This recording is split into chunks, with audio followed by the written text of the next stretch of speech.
How would you like your very own holiday home with a setting like this?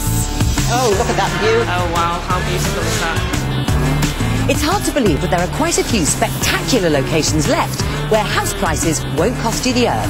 20, are you joking? No, I'm not. I'm deadly serious.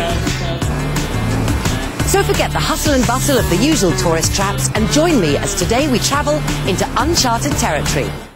It's probably fair to say that when we're by water, most of us have this irresistible urge to throw stones into it. I know that I do anyway, and it's often one of those things you do without realising that you're doing it. Well, believe it or not, over there on Easdale Island near Oban, it's taken pretty seriously. What we know of as a pastime has rules, it has judges, and they even call it a sport.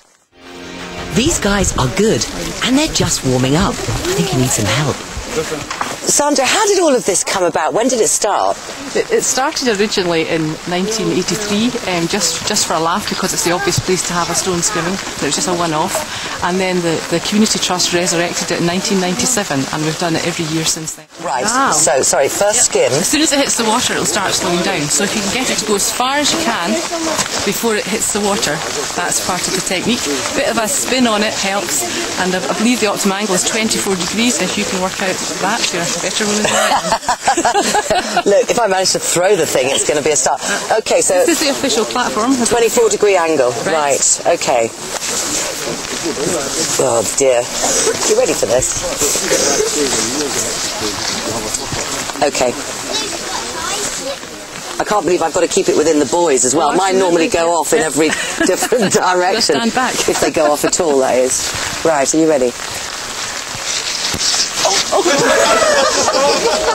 That wasn't me!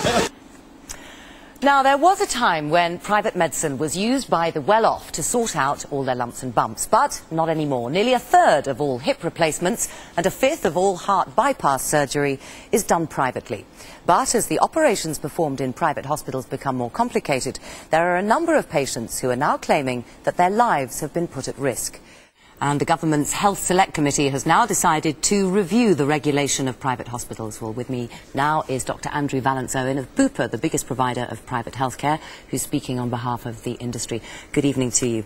Now, while those studies that we featured obviously weren't Bupa cases, do you accept, as Professor Reynolds said in the film, that, quote, when things go wrong, you're better off in a large NHS hospital? Well, no, I don't. But firstly, can I say that these are two...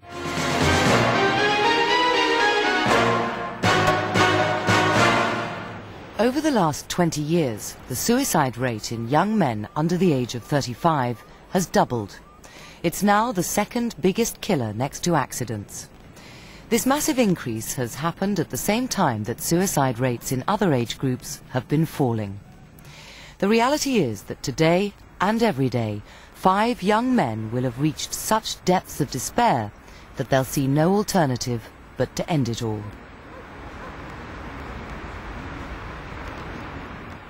Tonight on Panorama, I'll be meeting the families of 3 young men who died. Lee McCabe, 22, and football mad. Leon Tomlinson, 25, with a first-class business degree. And Mark Edgell, just 18, doing his A-levels. And I'll be speaking to young men whose depression took them to the brink, but who survived. What is it about the Mini that's made it one of the most famous cars in the world? While many other designs have ended up as museum pieces, the Mini is still going strong. Has she got a name? Muffin. Muffin? Muffin. Why Muffin?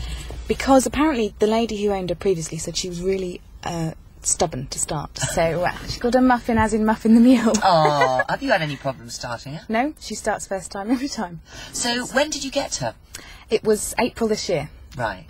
Which, as it happened, turned out to be almost to the day 30 years after the previous owner had bought her from new. Right. So when we got the logbook back from the DVLC, it was quite uncanny. I think there was a sort of 5 days or something. So, yes, exactly. She was always meant to be yours. Definitely. So is she your first? No, 4th Mini.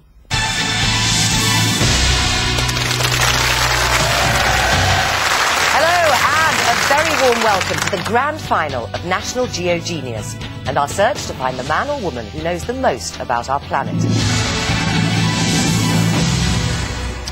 OK, Matt, you're first off. You start in the United Kingdom now. Where did Queen Elizabeth II review her fleet after her coronation in June 1953? Portsmouth or Greenwich? Portsmouth. Correct. What double-leaf bascule bridge spans the Thames in London? Tower Bridge. Correct. Now, in this round, you'll have to buzz in to answer. Get it right, and you earn 250 miles. Let's go. OK, fingers on your buzzers. Here comes the first question. What was the name of Robert Falcon Scott's ship on his ill-fated Julius? Terra Nova. Correct. Time up, well done.